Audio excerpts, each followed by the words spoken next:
donation. You came in early, or maybe you I were there early. usually don't answer the phone. He says, "Oh, you're gonna make your day," and I'm just You left a legacy. You carried it for 1 year and then we left. You were always, I was always grateful Oh, to yes, you, you know, well, I yeah. know an honor when you come. down. And It it's is an not honor. a It is. So cool.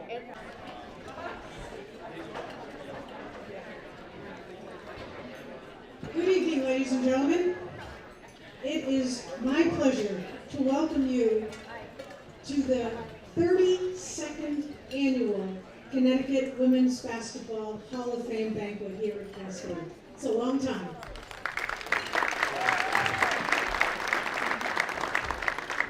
My name is Marge Dolan, and I am honored to represent the Hall of Fame's executive committee here at the podium tonight. We've worked all year for this night, and I think we've planned a really great program for you all. A little history. About 34 years ago, there was a small group of visionaries who knew that the sport of women's basketball needed to be recognized on a grand scale. So they set out and they did a variety of fundraisers. They had a golf tournament, silent auctions, they sold hot dogs at baseball card and craft shows. They did what they needed to do to scrape together the seed money to make this idea a reality. And the rest is history. So tonight, we celebrate our 32nd induction ceremony.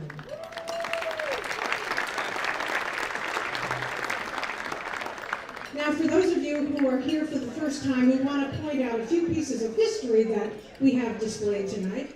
Back there is a 1920 basketball uniform that was donated for our use by its owner, Richard Butler. Its owner, Rosemary Gammon, was born in 1901 in Massachusetts, and she wore this as her physical education uniform and her basketball uniform at Smith College in 1920. Also displayed is a 1910 basketball owned by another collector of basketball history, our own Hall of Famer and committee member, David Strong. So take a look at those pieces, and thanks, Dave, for sharing your artifacts with us tonight. The ball doesn't bounce real well, so don't try to bounce it. I don't bounce real well. I wasn't born in 1910. And finally, founder and Hall of Famer Tony Candido is going to be going around tonight selling 50-50 raffles. This is an important fundraiser for the Hall of Fame, so please consider being generous and buy lots and lots of tickets. And so, for you to have an idea of how this evening will progress, we will hear from 3, maybe 4 individuals before the main course is served. And then after dinner, we will hear from the remainder inductees. So please enjoy your salads and your pasta as we move through the program now. But what's really, really important is you need to have your meal tickets displayed at your table so that the servers can serve you properly. So please just take a moment and make sure that you have them in your place. So without any further delay, I got all my housekeeping things taken care of. Let's begin the program. It is my pleasure to introduce the class of 2019 inductees to you. And you may applaud and whistle and do all that you want to do when they walk in here, ladies and gentlemen. Our first inductee, Katie Sosinski, College Player.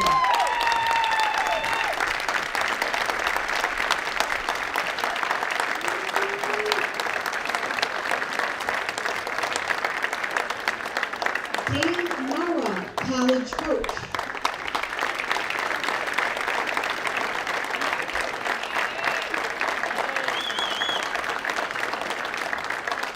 John Belmore, Honorary.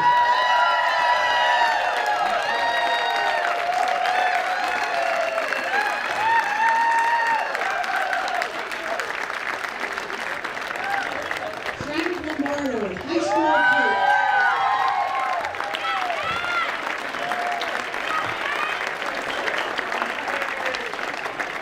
Joyce Rivers, High School Player.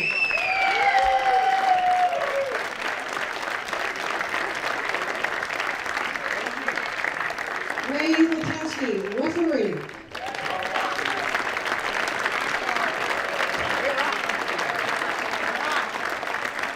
And Mercy Glennie, high school player.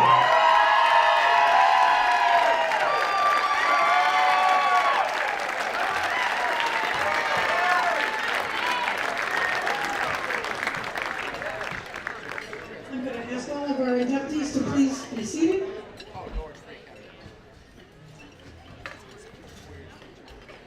And now it's my pleasure to introduce to our new inductees, our present Hall of Famers who are here tonight to support your induction and the Hall of Fame. I'd ask that the audience just hold your applause so I can read through the names, and I'd ask the Hall of Famers to remain standing until the last Hall of Famer is announced. Lou Albrecht. Oh yes, we do follow directions in the first table. Maybe in my office in the afternoon. Hard detention. Cynthia Damsky. Marge Dolan. Sue Krasafi. Joanne Galati. Kathy Regan Pine. Lynn Spagnisi. Tracy Feiner. Patty Ferraro. Dave Strong. Tony Candido. Tina Gagne. Chris Webster. Joe Frager. And I'd like to welcome Mary Ann Nemmergut, who is representing her husband Steve, who was inducted in 2008 as the high school coach. Bob Myers, Pam Maffo, Patty Fernandez, Meg Winfield, Kate Mullen, Elaine Piazza, Earl Piper, Heather Conway Smith, Nick Chaconis, Dave Grossman, Bill Sullivan, Bill Dixon, and Judy Ruffco. I want to thank you all for continuing to support the Hall of Famers. And now you can all please be seated, and I will give you an invitation.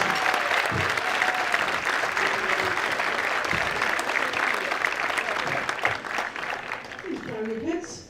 Heavenly Father, we gather together in joyous celebration to honor these outstanding individuals who, through their athletic talent, their leadership, have brought many honors to their communities, their families, and to themselves.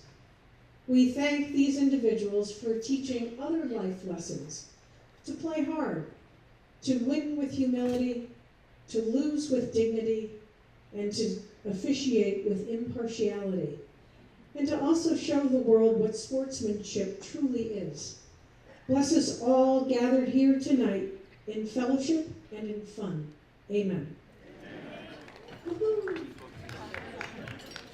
Now it's my pleasure to introduce to you one of our founders, Dr. Ann Ferris, who will make a special presentation. Ann.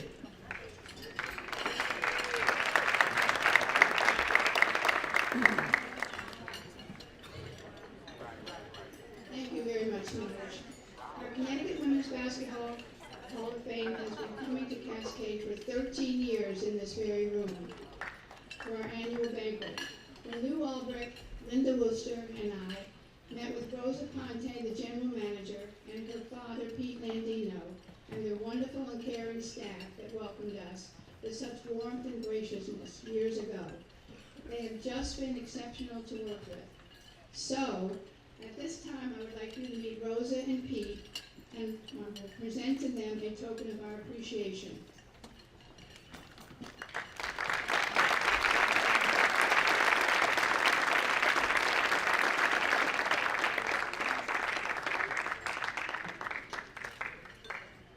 This plaque reads, with sincere gratitude and appreciation for our partnership and continuous service with the Connecticut Women's Basketball Hall of Fame, April 2019. Thank you both and your wonderful staff.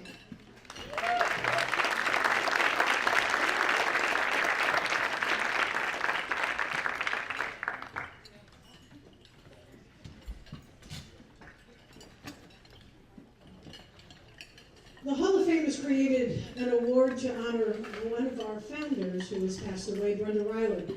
Brenda was indeed a unique individual. When she was alive, she refused all attempts to honor her many accomplishments, and they were many. Her passion was for all girls and women to have the opportunity to experience all the lessons sports had to offer without obstacles. With this award, we hope that we keep her passion alive. The award is named the Brenda Riley Outstanding Team Award. It recognizes the outstanding girls high school team for this year in Connecticut. This award is sponsored by Central Connecticut State University women's basketball team. And I'm happy to announce that this year's recipient goes to Norwalk High School, who is the Class Double-L championship. Unfortunately, the coach has fallen ill and was not able to attend, but I want to recognize Bill Piper. Could you please stand? I want to thank your team for sponsoring this yet again, and we'll make sure that he gets it.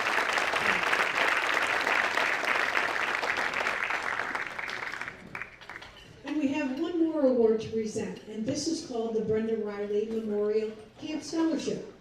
Each year, the Hall of Fame selects a young, up-and-coming athlete to attend a basketball camp to develop her skills and expand her knowledge of the game. This year, Kyla Griffith is our camper. Kyla is an 8th grader at Betsy Ross Art Magnet School in New Haven. According to her coach, Kyla's personality and great work ethic makes her a tremendous team player and person. She walks into the gym every day with a smile and a great attitude and works really hard. She has the ability to be a solid player and will do whatever it takes to become a better player for her team. Kyla will attend the Tricia Fabry girls basketball camp at Quinnipiac State University this summer. To present this award, I would like our Executive Director, Linda Worcester, to come forward and make the presentation. Linda.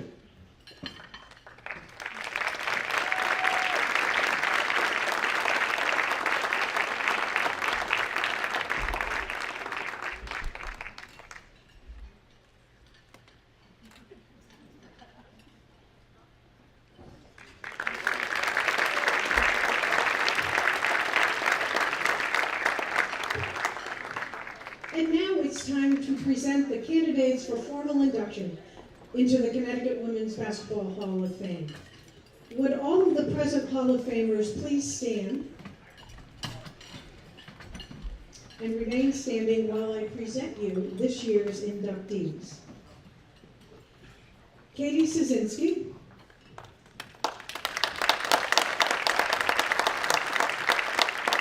Daniel Mara, Joan Bowler, Frank Lombardo, Joyce Rivers, Ray Ulatowski, and Marcy Green.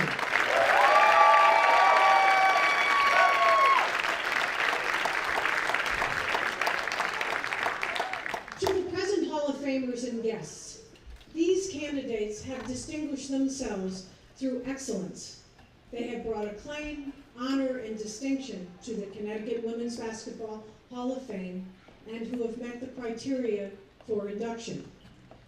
To our inductees at the head table, you now stand shoulder to shoulder with those people as Hall of Famers yourself. And as spokesperson for the founders and the executive committee, you are hereby inducted into the Connecticut Women's Basketball Hall of Fame. Congratulations to you all.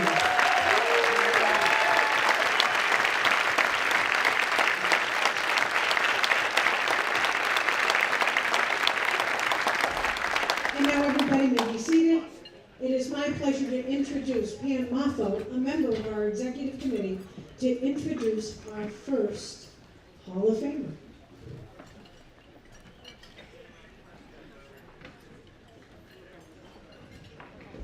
Good evening, everyone. Let me add my warm and sincere welcome to what I think is one of the coolest, most wonderful, good-feeling nights you could ever want to be at. So at the end, I'll ask you for a thumbs up.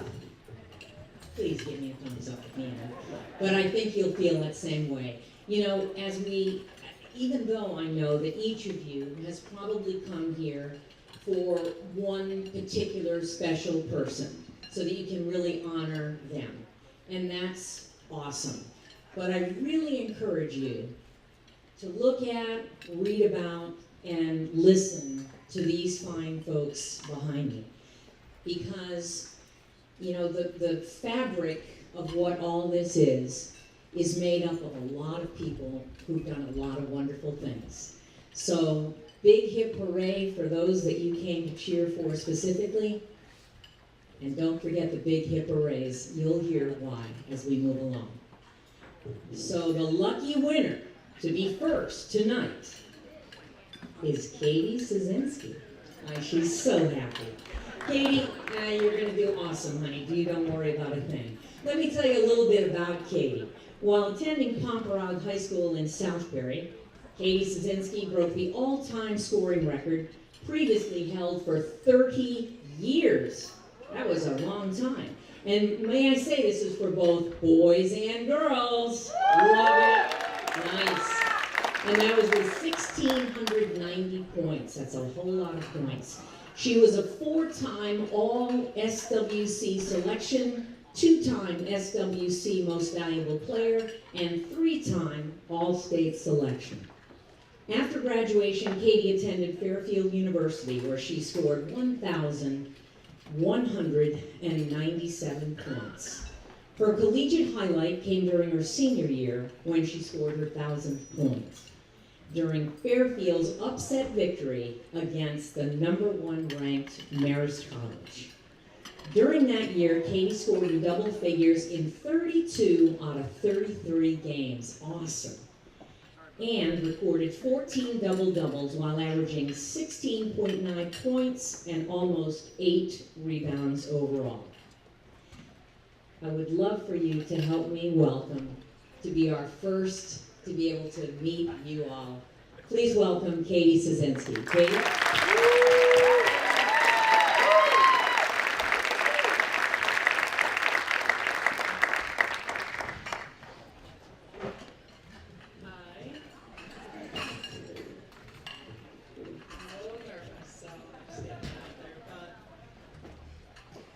I feel really, really honored to be here tonight and to be inducted. I got the call this past August and wasn't expecting it really at all. It came totally out of the blue and it brought a tear to my eye really fast. I'm a pretty soft person, I can say that now that I'm not playing. So emotions really get me. But I just wanted to take a few moments to thank the people over my 11 years of playing basketball. Really thank them for supporting me. To start with, after going through high school ball, AAU, college, and a short stint professionally in Germany, I've always said that it was really my last season at AAU that I would most love to relive again. It was during these summer seasons that my coaches, Dave Danko, Dave Salerno, among others, really showed me what it meant to be passionate about the game of basketball. Of course, my game developed through what seemed like at times impossible workouts, though my first summer session at Fairfield quickly changed that perspective. But it was really the intangible things, the things that I carry with me every day, that today I am so grateful for. Coach Danko imprinted upon me the importance of never half whatting it, and the importance of showing up every day for not only myself but my teammates. He was never waiting for us to grow up and always expected us to hold ourselves accountable. I'll never forget the one tournament where I sat down during the first time out to realize I didn't have a water bottle. So I quickly gave my mom the old need a water.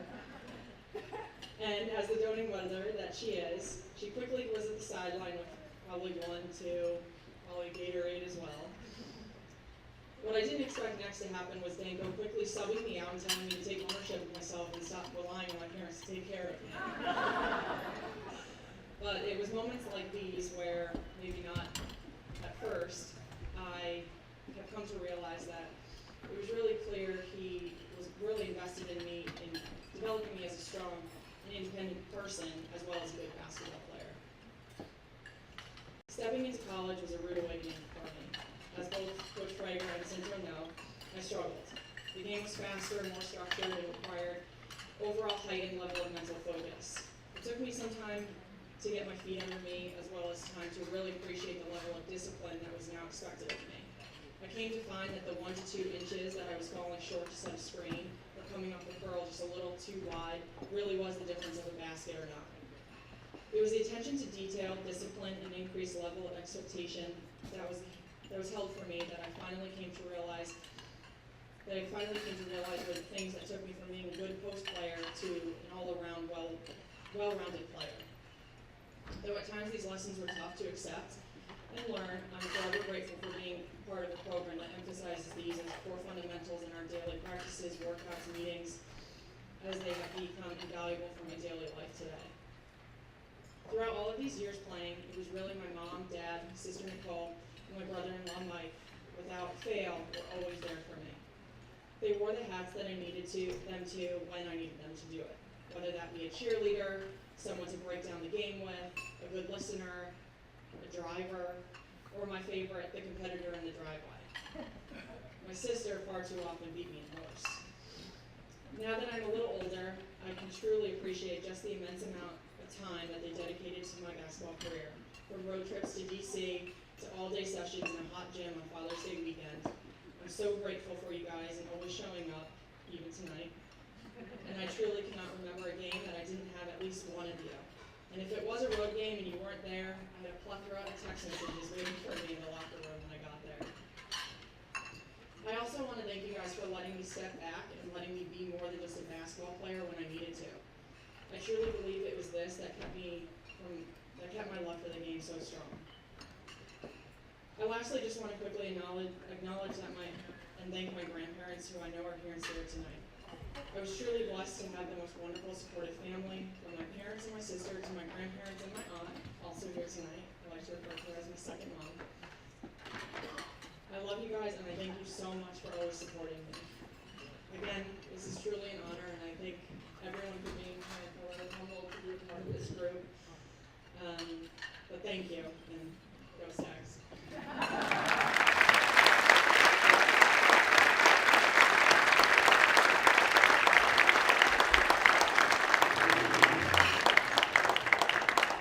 And it's my pleasure to introduce her presenter this evening, and that's going to be her father, Joe, who also attended Fairfield University and played baseball. Joe is the only player in school history, by the way, to throw a perfect game for Fairfield Stags. And you know, I know that it's her dad and it's supposed to be Nicole, so we're going to have both of them up here. Is that okay? So throughout Katie's career, her sister Nicole was one of Katie's biggest supporters and rarely, if ever, missed a game, even though she was going to school and working full-time herself. Folks, to the whole family, congratulations.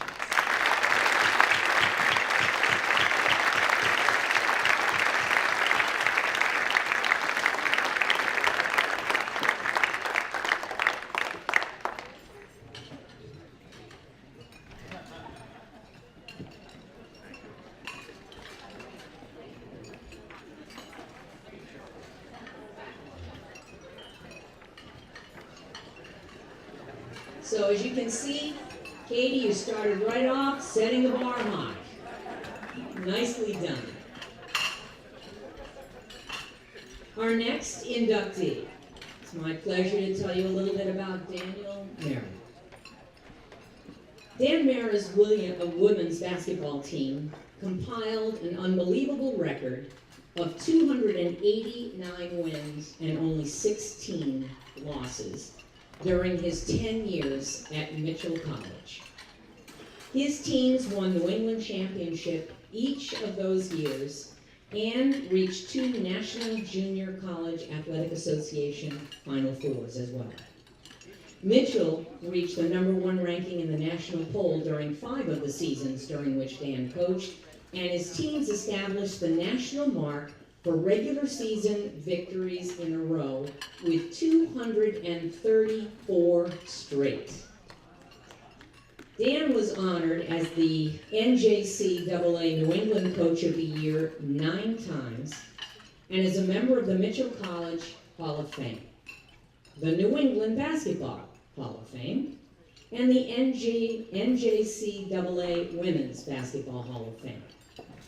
Presently, Dan is the commissioner of the Central Atlantic Collegiate Conference. A lot of wins there. How about you give me a hand in welcoming the next inductee, Dan Moore.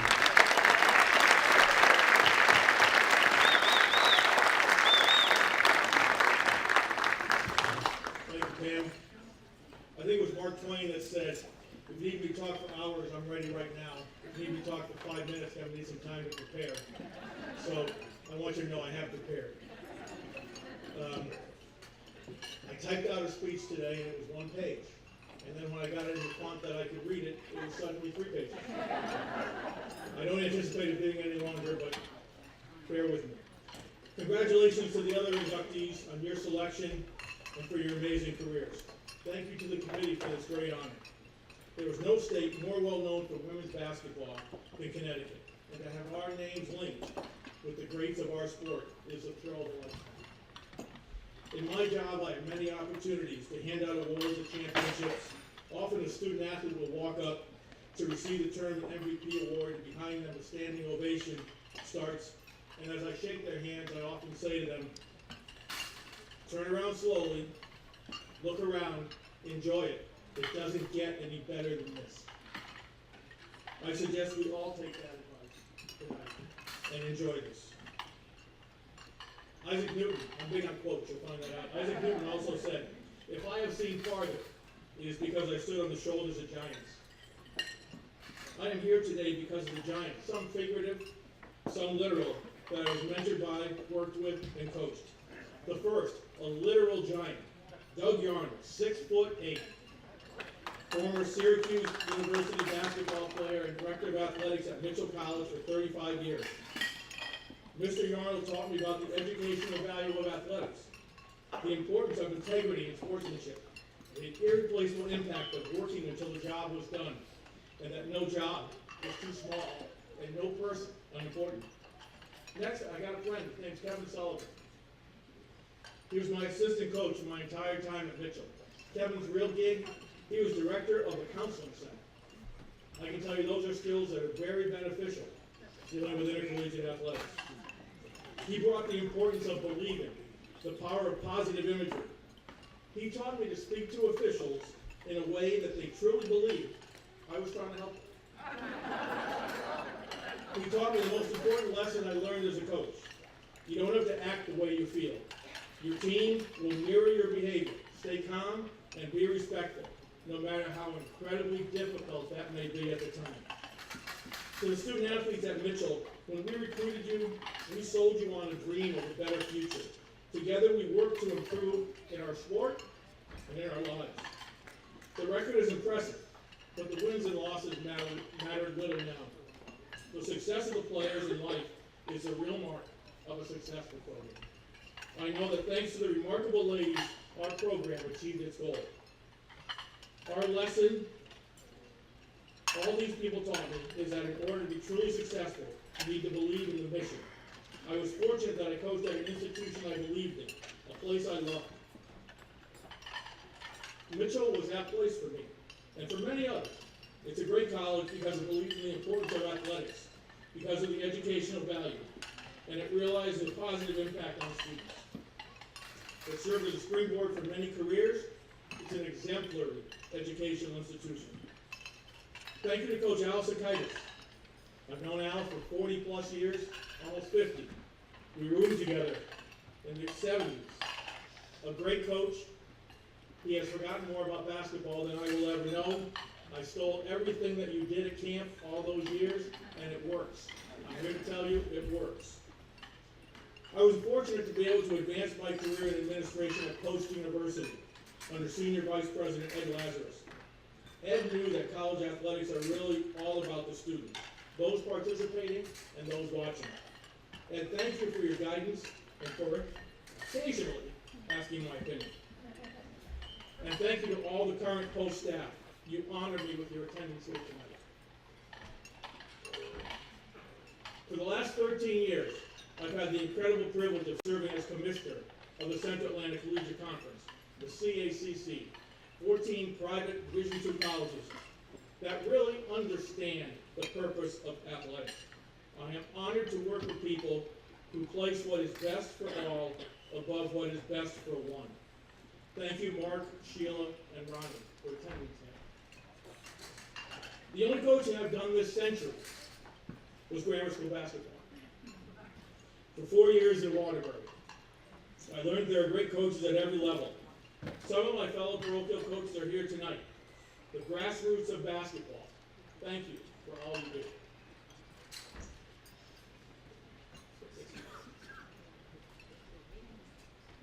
My son played on those teams. He is 16 now and a sophomore in high school. I promised I wouldn't do this. In one of our daily drives to school, I said to him that everything I have, I owe it to basketball.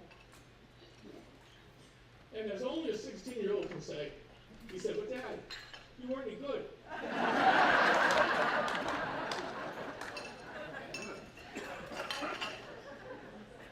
Well, he's right.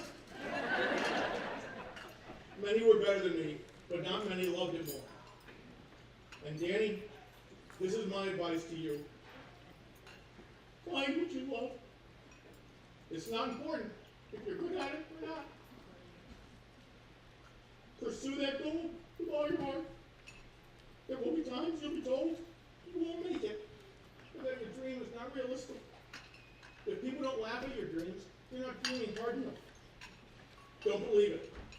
If I can stand here tonight and receive this honor, anything, repeat anything, can be achieved. If you believe. Finally, thank you to basketball. That amazing ball. We started as children chasing a bouncing ball, and we chased it for many years to arrive tonight at this beautiful ceremony. It's more than I could ever have dreamed. Thank you.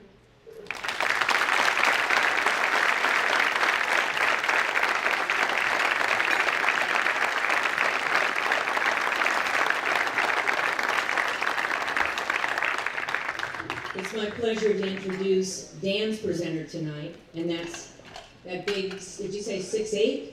6'8", okay, here he comes. Doug Yarnell, the athletic director and men's basketball coach at Mitchell, who cut Dan from the team his freshman year, but later was the one who allowed him to begin his career in intercollegiate athletics. Yarnell hired Dan as a sports information director in 1976 and later as Mitchell's head women's basketball coach in 1984. Please welcome Doug Yarnell.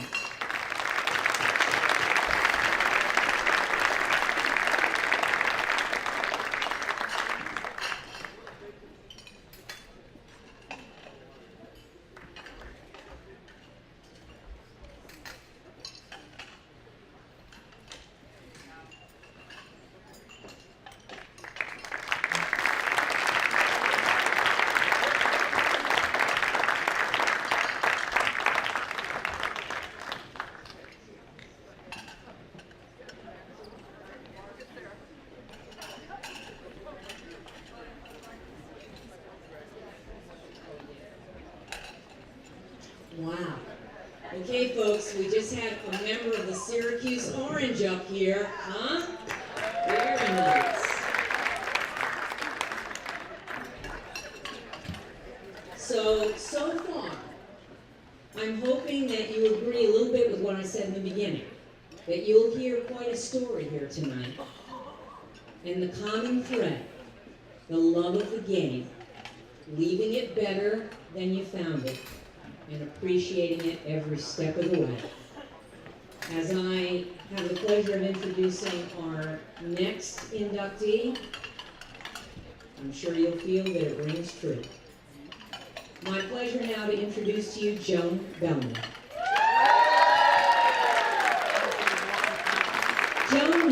always considered her relationship with basketball a special one. She felt it was the leading sport in the evolution of women's sports over the past 50 years and provided the opportunity women needed to showcase their athletic talents. Joan's entire teaching and coaching career was spent at New Britain High School, the Hurricanes. Early on, she found a group of girls who were anxious for interscholastic competition.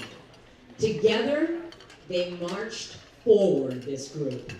Joan coached all sports, moving from one season to the next. Her outstanding 1975 basketball team that earned a 16-1 overall record was ranked going into the CIA state tournament. Joan feels that, quote, "I was at the right place at the right time. I would not have wanted to be anywhere but working with the wonderful student athletes at New Britain High School." Ladies and gentlemen, please help me to welcome Joan Bellman.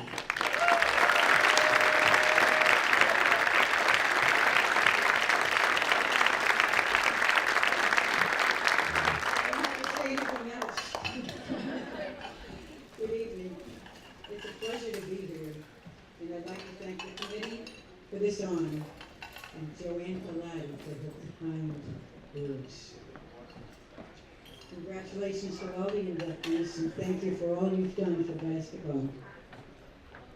I'd like to thank all those in attendance for your support and friendship. And if anyone wants to find a really good golf team to play on, come up to Berlin and play with Timberland. Here they are. Ruth Bader Ginsburg said that enduring change happens one step at a time. And this is so true with the development of women's athletic programs throughout the state. At New Britain High School, my school, and one I was proud to represent for 42 years, these steps came slowly and were the result of the work of numerous people. So take this little journey with me. The first basketball team came into existence in 1917. No, I wasn't there. The coach, Miss Crow, had a 6-game schedule, and the first year they ended 6-0. Strangely enough, after 3 years, the program came to a halt. I think probably Miss Crow had left. And with the Depression and the World War, it seemed that women's sports program did not reemerge until the late 40s and 50s with an extensive intramural program, including basketball, and had excellent participation. When I arrived in New Britain in 1962, I continued and expanded this intramural program, which was largely started by Marjorie Harrell. In 1966, I took a leave of absence to serve in the Peace Corps and get a little bit different perspective on life.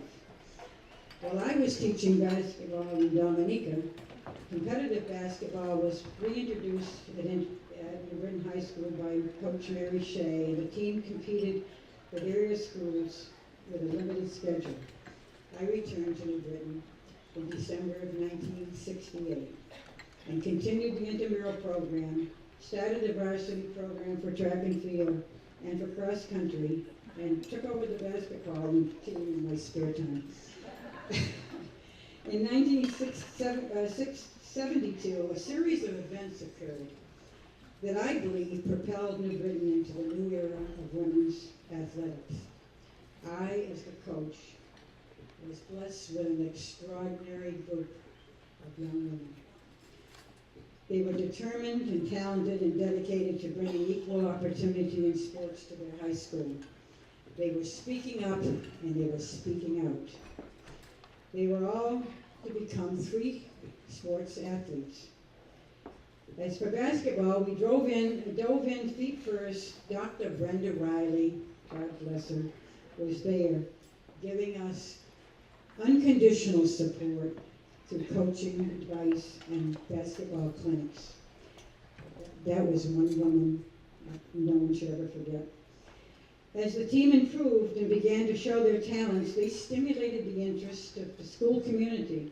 The students and teachers were behind us. The parents started a booster club. People assisting women's sports. The New Britain Herald covered our games. We were actually in the newspaper. And the community in general became interested and began to understand that these women were serious.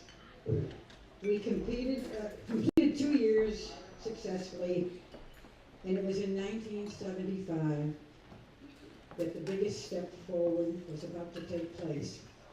Thanks to 2 Connecticut women who were not afraid to speak up or speak out, and Title IX became a reality.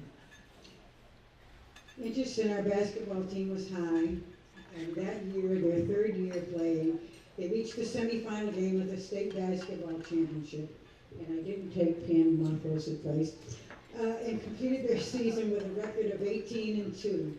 And our 3 seniors became the first New Britain High School women to receive college scholarships to Eastern State University, where they excelled. The following year, 1976, I believe, New Britain gave equal funding and opportunity to the women's programs. Basketball in New Britain has now been a continuous program for 50 years, and my friend Coach Burl Piper brought 2 state championships to the school. Burl, and I'm happy to say that you will be meeting the members of the New Britain High basketball team who are with us tonight. And 40 years later, these women are as strong, determined, and as successful in life as they were on the basketball court. The journey began 102 years ago, and step by step, with the work of many, basketball is alive and well in Connecticut. And it all began with the love of the game. Thank you.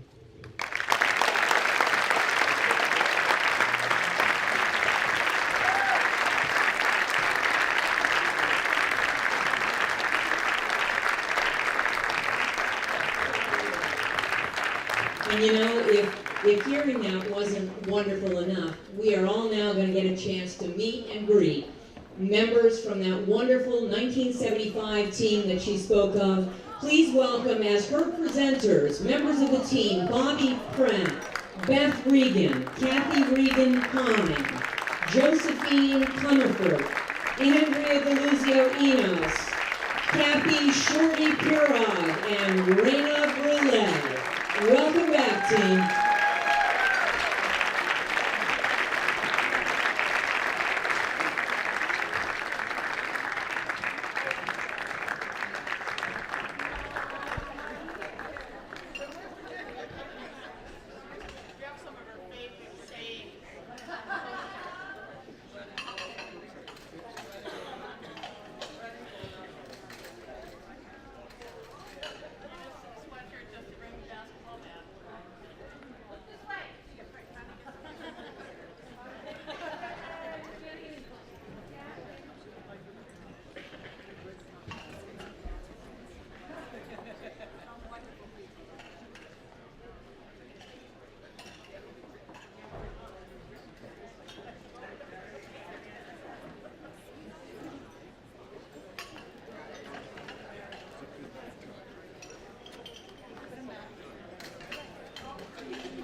And the love of the game, again, rings true.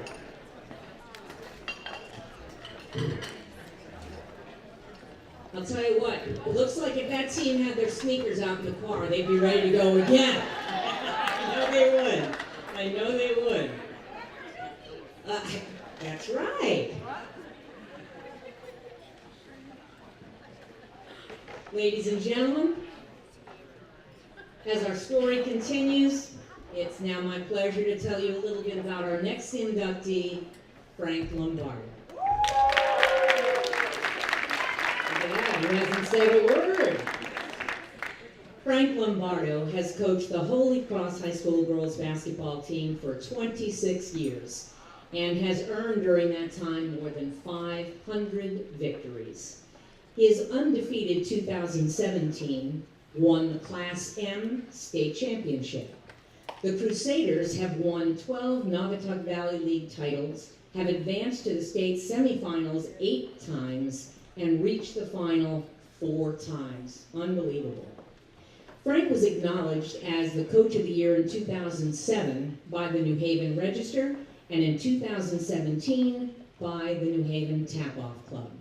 He received a CIAC Merit Award in 2012 and was named the Connecticut High School Coaches Association Coach of the Year for girls basketball in 2013.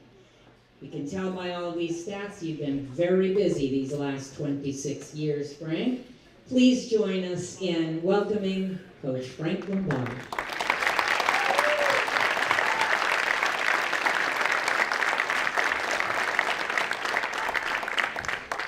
Good evening, everyone.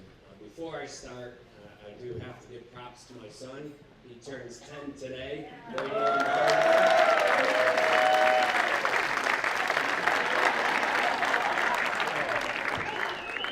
One good thing is I didn't have to take the family out for dinner.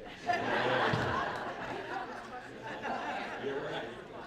But I just want to thank the Connecticut Women's Basketball Hall of Fame for this prestigious honor. I also want to congratulate all the inductees tonight. The resumes that they have is remarkable. When I got the call from Linda regarding this honor in August, I was humbled and I was shocked, actually. I'm still coaching today, going into my 26th year, actually, at Holy Cross High School. In the August telephone call from Linda, I took a step back and I had a little time to think about the last 25 years. And it's been a long time, and I'm proud of the people that I've come in contact with in these years.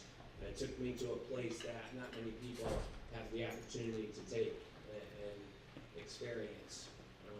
I first want to acknowledge the administration at Holy Cross High School for having the faith in me 28 years ago and giving me my first coaching job.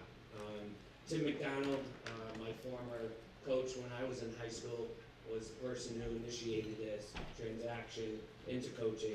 Peg Ledger, Jim Cunningham, Jerry Charleglio, and Dan Scavone have worked really hard to keep the girls basketball program at Holy Cross at a high level, and all the support they give me is unbelievable. So I want to thank them specifically tonight. I started as the boys JV coach for Coach Ed Generali at Holy Cross Boys. I did the JV boys for 3 years, and Coach G left an indelible mark on me and my style that I still hopefully portray today coaching.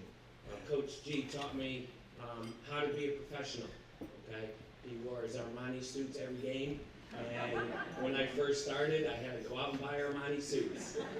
So, but his passion for the game, his work ethic in practice, and his ability to get the best out of his players is what I strive to do with my team even today. My first year coaching was our worst record out of my 25 years. We were 14-6 in the regular season, and we made it to the second round of the state tournament, and we drove down to Middletown and played Mr. Tim Coes at Mercy, and he handed it to us my first year. And next day in school, I was walking around the hallways really grumpy, and Coach G came over to me. He goes, "What's your problem?" I said, "We just got our heads handed to us." He goes, "I'll give you a bit of advice. If you want to be the best, go out and play the best." And I went home that night. My assistant coach, Mike Stanko, who was with me for 20 years, we had a good conversation, and we decided to call the best coaches in the state.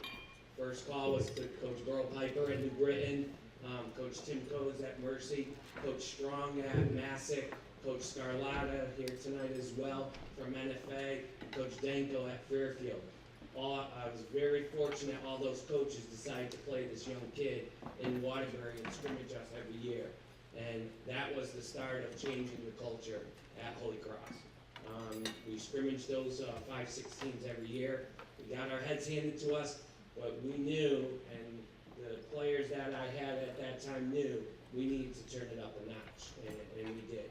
So I want to thank Coach G for everything he's done, and obviously Coach Stanko for talking to me that night and calling the best coaches around at that time. I also thought about how lucky I was to surround myself with extraordinary people. The saying, "You're only as good as the people around you," is so true. I was very fortunate to have great assistants in my 25 years. I want to specifically name them. Obviously, Coach Mike Stanko, who started with me my first year, Coach Steve Barberi, Coach Don Viola, Coach Megan Phelps, Coach Christine Card, a former player, Coach Lisa Nappy. They were an integral part of us starting the program and the success that we've had in the beginning and landing where we are today and me at this podium tonight. My current assistants, Meg Dwyer and Margaret Hayward, they're unbelievable. They've been with me for 10 years.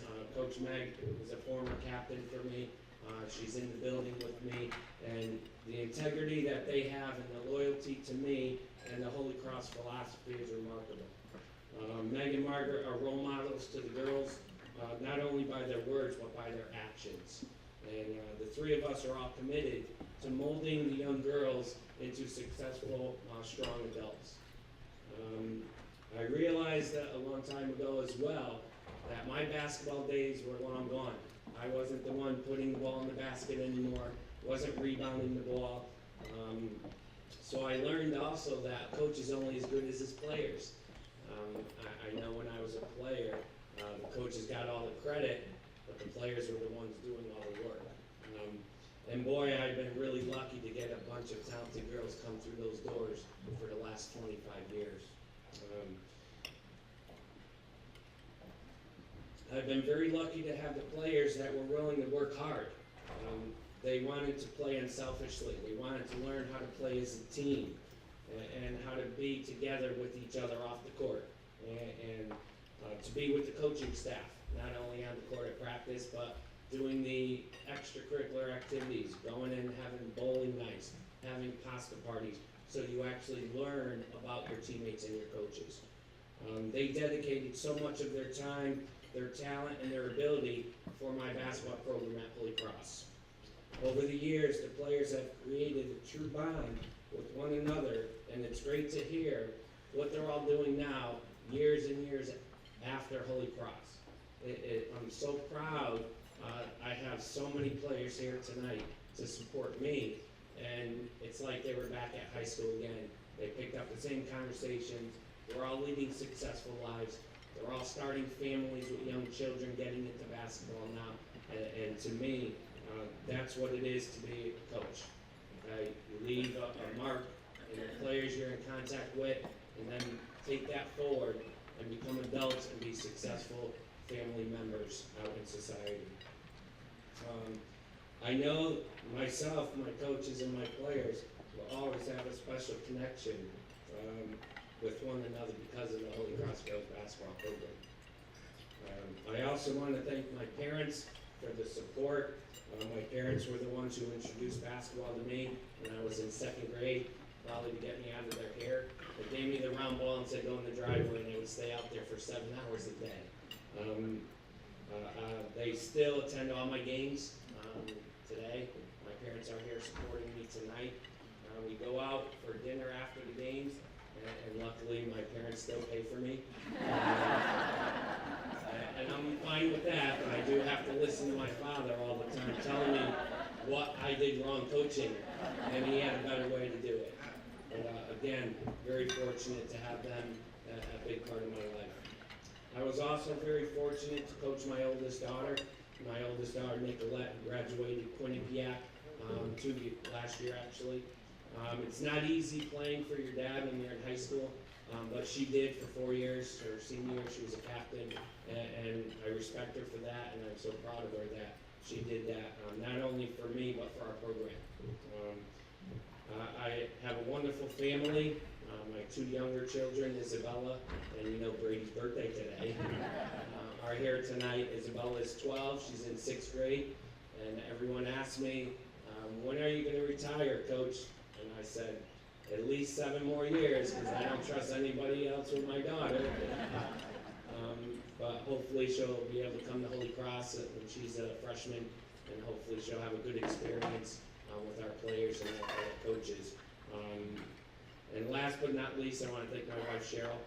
She's here somewhere, taking pictures in the back.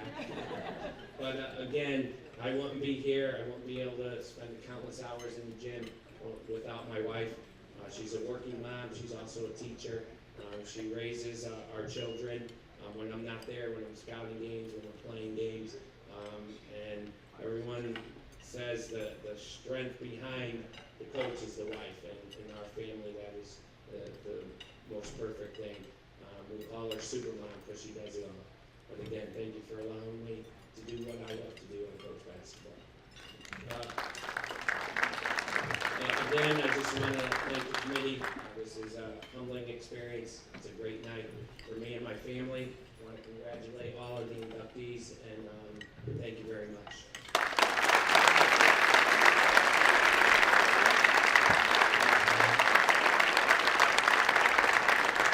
Thank you, Frank. And now let's welcome his presenter this evening, and that is his dad, Frank. His mom and dad have continued to be a big part of his life, supporting his efforts as a player and now as a coach. As he mentioned, they attend every Holy Cross game. His dad is actually known as the Holy Cross Girls Basketball General Manager. Frank strives every day to be the father to his kids that his father was to him. Congratulations.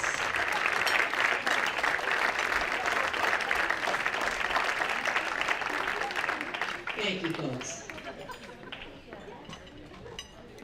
Okay, we're going to have dinner now, and we're going to continue the program after. This is last call for 50-50 raffle, so Tony, get your tickets. Raise your hands if you want raffle tickets. Enjoy your meal. Thank you, ladies. I want to welcome Bill Scarlatta is here. He's another Hall of Famer. I missed him when I introduced the other Hall of Famers. So, Bill, sorry I missed you, but thanks for being here. Where are you? There you are. I won't miss you next year. Promise. That means you have to come back next year. And now I'd like to ask Mrs. Moffo to return to the podium and continue our induction process. Thank you so much, Marge, and I hope that you all have enjoyed and maybe are still continuing to enjoy a delicious dinner. How about a nice thank you to Rosa and all her staff on a lovely meal. And now that you've had a chance to take a short break, hopefully you've made room not only in your minds to hear some more stories, but in your hearts for the love of this game, to hear about our next inductee.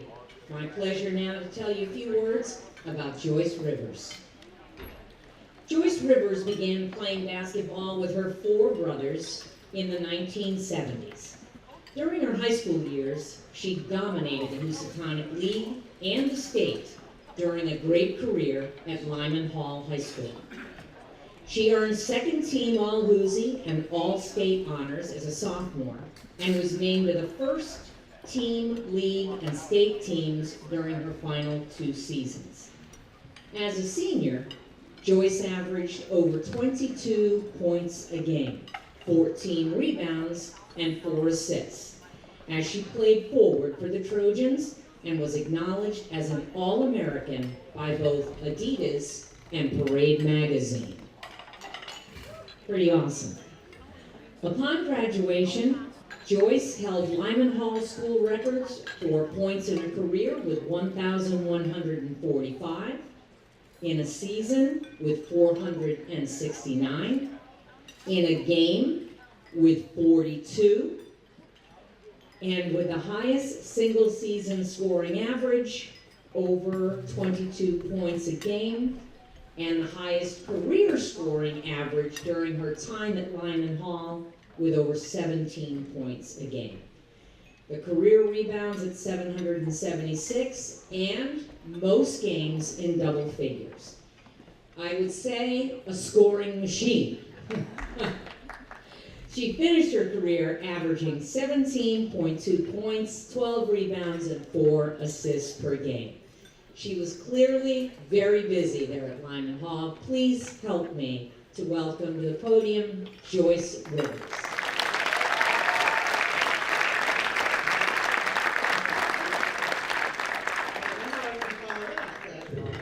I'm going to start by saying I left my glasses in my car. I can't see far away. I haven't been able to see far away since 6th grade. And I can see up close just fine. The thing is, I didn't even wear glasses when I was playing basketball. We couldn't afford to replace broken glasses, so I didn't play with them. I couldn't see. You guys are a blur right now. And when I put them on for the first time in my senior year, I thought my coach was just going to die right there. When did you get glasses? And I was like, in 6th grade. I just haven't worn them, you know? But I decided to try it. But I guess I didn't really need them. You adjust. Right? But I want to start by thanking my friends and family who are here tonight. My brothers, Ron, Mark, John and his wife Mia, Scott and his wife Lynn, and my niece Amanda. Thank you all. My oldest sister, Judy. She's going to kill me for this, but she will proudly tell you she hates women's basketball. Along with most sports, she will not sweat. But she was off to my taxi, to and from practice, and I think we even spotted her at a few games my senior year. Rod, John, and Mark, we were all in high school at the same time. There were 4 of us. And I'm going to put this back in there, John. He was a year after me in school, and he was not thrilled at being called Joyce's brother. He didn't like that at all. So, another person, Martha, my best friend for over 30 years. She's passed away. We met through basketball, through our love of basketball. And I joined her coaching staff at Mountain High School for several years after that. One of her best friends was Pam. So when I saw Pam that was here, it was like, wow, this is great. I know Martha's here. She would love this. Her brother Peter is here with their wife Ann. And the Turners have become my second family over all these years. The 2 most important people, the ones who raised me, my mom and dad, both of them passed away as well. They would have loved this. Through their example, my parents instilled in all of us an incredible work ethic. This is significant because I almost didn't have a career. I barely made the team as a freshman. The assistant coach, Munley, convinced Coach E to keep me. At the time, my dad was chairman of the Board of Education. I think that might have had something to do with it, because they were both teachers in the system, so I think that's how we made the team, scooped it up. After my freshman year, I was tired of them telling me that I was not a natural athlete, and that this person's so much better than me. So I decided to work really hard. We didn't have a lot of money, so I decided I was going to sign up for a summer league. I saw this ad, so-and-so ages, I'm going to do that. I knew it was a boys' league. So did my mom, but it didn't say that in the paper. So my mom drove me and 3 of my brothers down to tryouts. She was there with the paper showing it didn't say that it was a boys' league. And so the guys there were like, oof, and they had a lot of deliberation over there. But then they said, okay, she can play. Mom said, good, just make sure she's wearing shirts and not skips. So after that, if I wasn't in a pickup game with my brothers or shooting in the driveway, you could find me doing defensive slides at the elementary school up behind us. Out on their blacktop, I would do those defensive slides, I'd do suicides, I'd do crazy things all by myself out there. In bad weather, I was in the basement doing dribbling drills. Not a lot of money for basketball camp, so I was working those camps, bussing tables, and as a counselor overseeing the dorms or the cabins. I never thought of it as work though. I loved it. I loved the game. It was a lot of fun. And I loved my time in high school. So my career that ended over 41 years ago, before the three-point shot and the smaller women's basketball, I always say can be summed up by the quote made famous by Kevin Durant. Hard work beats talent when talent doesn't work hard. So I want to thank the committee for this incredible honor, and congratulations to all of you amazing people too. Thank you very much.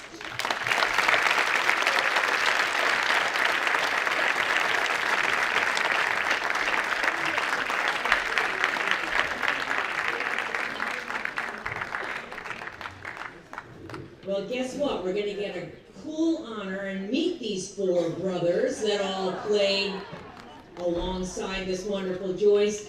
Please help me to welcome her practice partners, her #1 supporters in high school. She feels like she would not have reached her goals without them. Here they come, Roger, John, Mark, and Scott.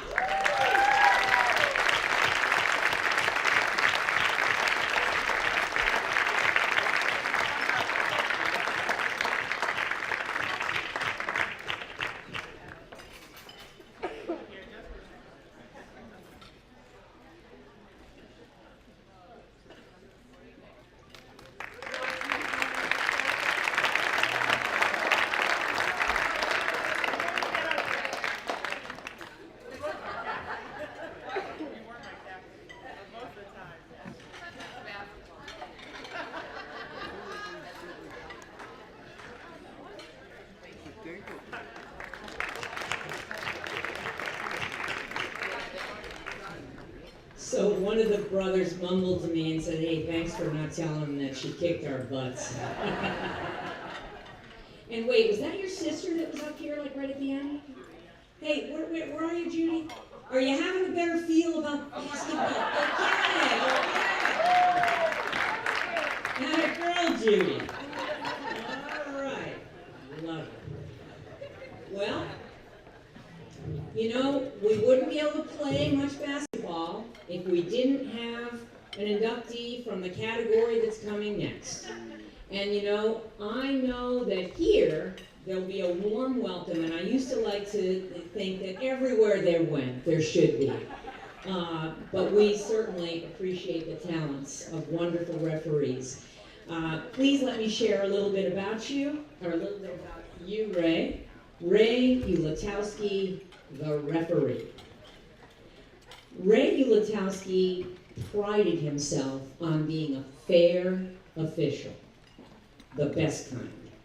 He knew that the official's role was to control the game and to make sure that the integrity of the game was always upheld. Conducting himself in a proper and professional manner and trying to make sure that no player or team got an unfair advantage were always important facets of Ray's officiating. Ray, who has been honored as both a basketball and softball official, obviously learned those lessons well. To quote him, "Bad officiating and lack of respect for the game has always bothered me. I worked hard to become a good official and always show respect for the game." He believed that the outcome of the game should be decided by the players, not by any official's call. During his career, Ray officiated many girls' high school and women's collegiate basketball games. I'm sure some of us have seen him out there. He served with the Connecticut Board of Certified Basketball Officials as an assigning commissioner for high school games before the age of cell phones.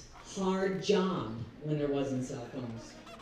That assigning experience and officiating an NCAA game at the Palestra in Philadelphia are among Ray's fondest career highlights. Ladies and gentlemen, let's make this ref feel like we really appreciate him, Ray Ulatowski.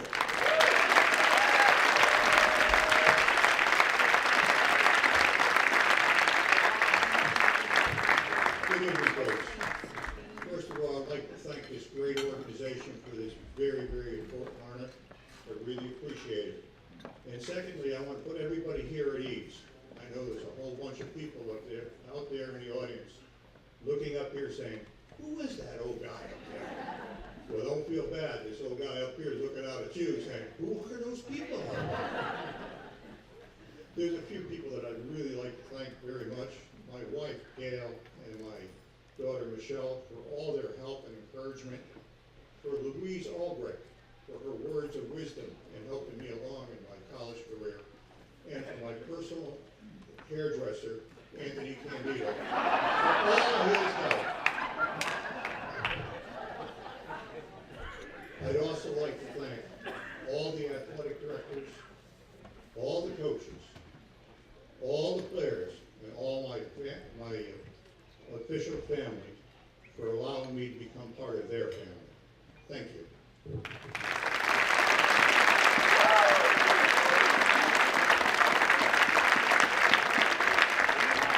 See, like any great rep, he leaves very quickly, you notice?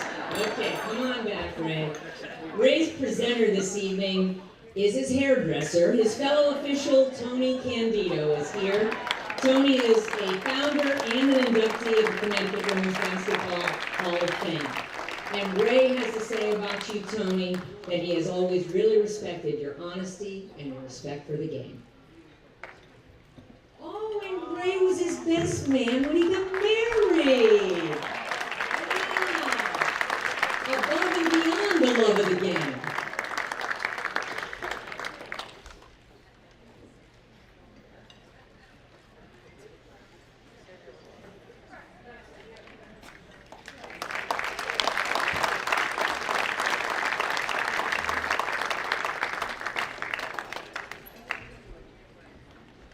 As we continue along our path here of history and memorable moments and wonderful people who have made a difference because of their love of the game, it's an honor for me now to introduce you to our next inductee, Marcy Glenn.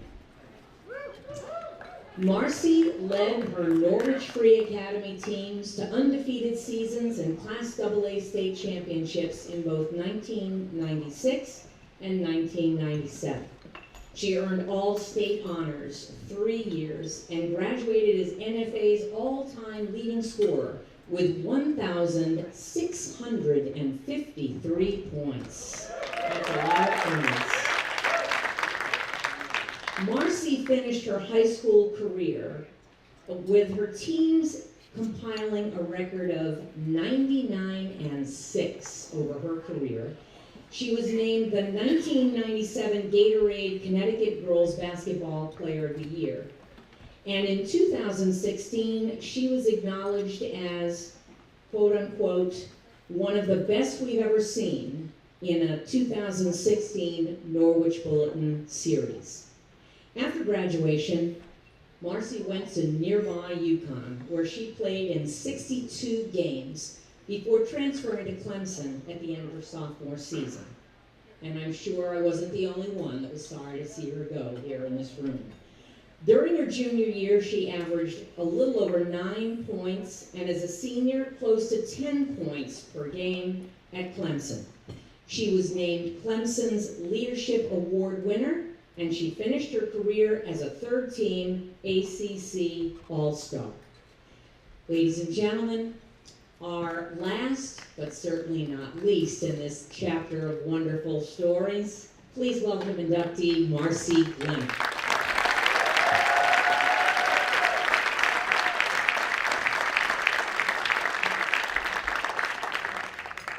Always the adjustment for the height.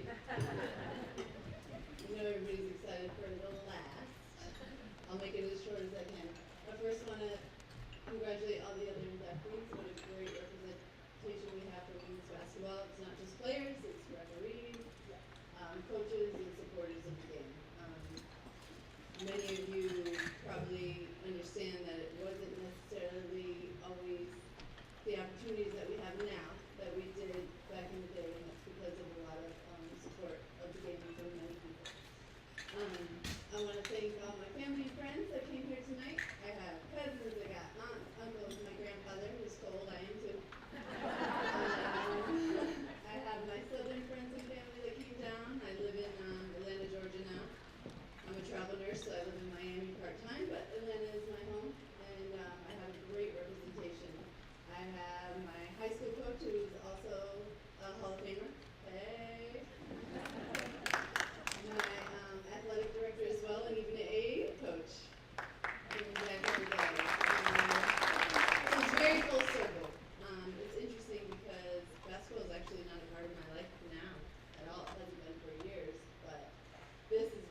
looking back, realizing how special it was. You know, you're a young kid and it's something that you love and that comes naturally to you, that you have an ability.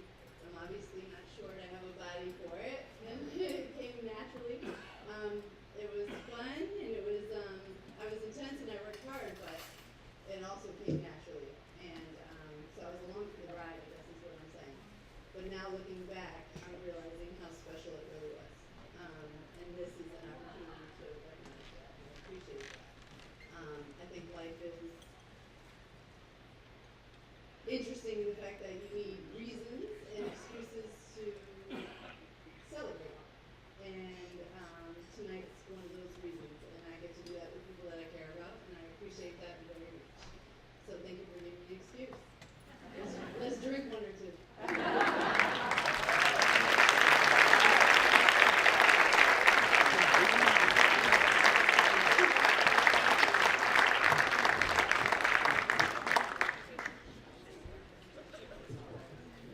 No, I was just asking her if she was a guard, because I'm like, wow, the money. But she played a 1, a 2, a 3, or a 4. Okay, that's good. I was really feeling kind of short.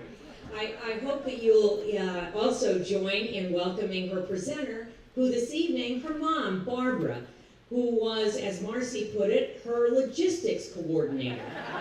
The person who gave unwavering support, the chauffeur, the chef, and the person who consoled her when the team lost. Welcome, Barbara.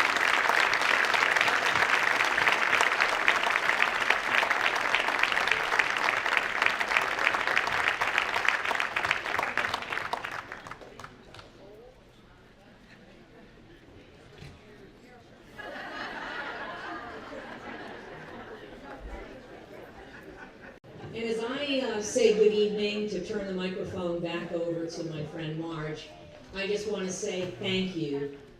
It's been a pleasure sharing the love of the game with all of you. And I'm sure as heck hoping that even Judy might even have a little thumbs up over there. Atta girl. Thank you, ladies and gentlemen. Thank you very much, and here's Marge.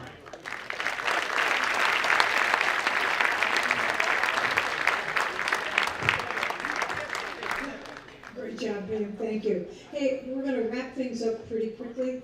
I'd ask you to take some time and check out our website. It's ctwomen'sbasketballhalloffame.com. One word.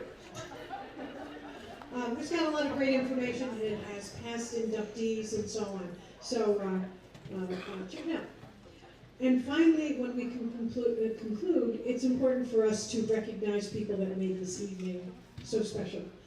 First, our nomination committee is headed by Lee Franzman, who spends a lot of time researching and making recommendations regarding candidates and so on. He does a lot of the back end stuff. He and his committee meet and come up with our slate of new members. So, Lee, are you here somewhere? Or perhaps even. Okay, well, we want to thank him. The other thing is, I'd ask if the executive committee would please stand and everybody give them a round of applause for all their hard work.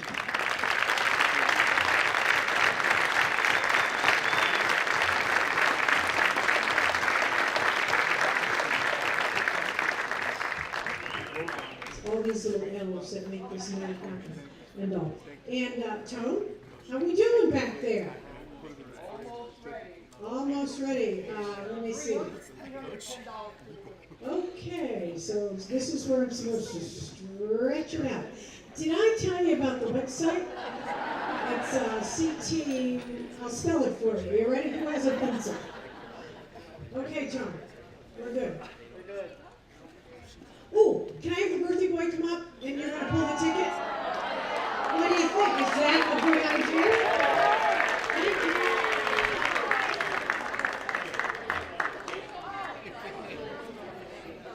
Okay. Oh. All righty. Okay, some people don't tell me these things. Forward. This is Brady. Brady, what's the biggest thing you took away from today? I don't know.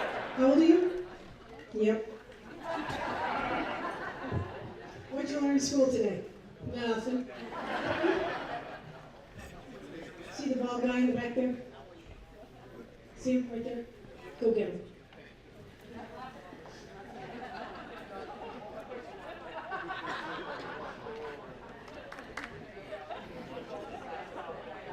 Got the haircut. It's still gonna happen here.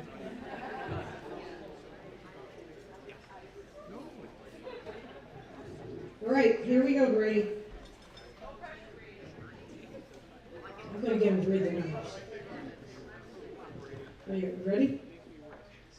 605753. Say it again. 605753.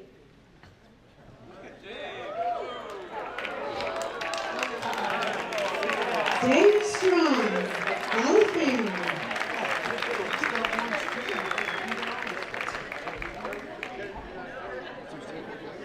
Ladies and gentlemen, I want to thank you all for coming tonight. This concludes our banquet. We hope to see you right back here next year. Have a nice evening.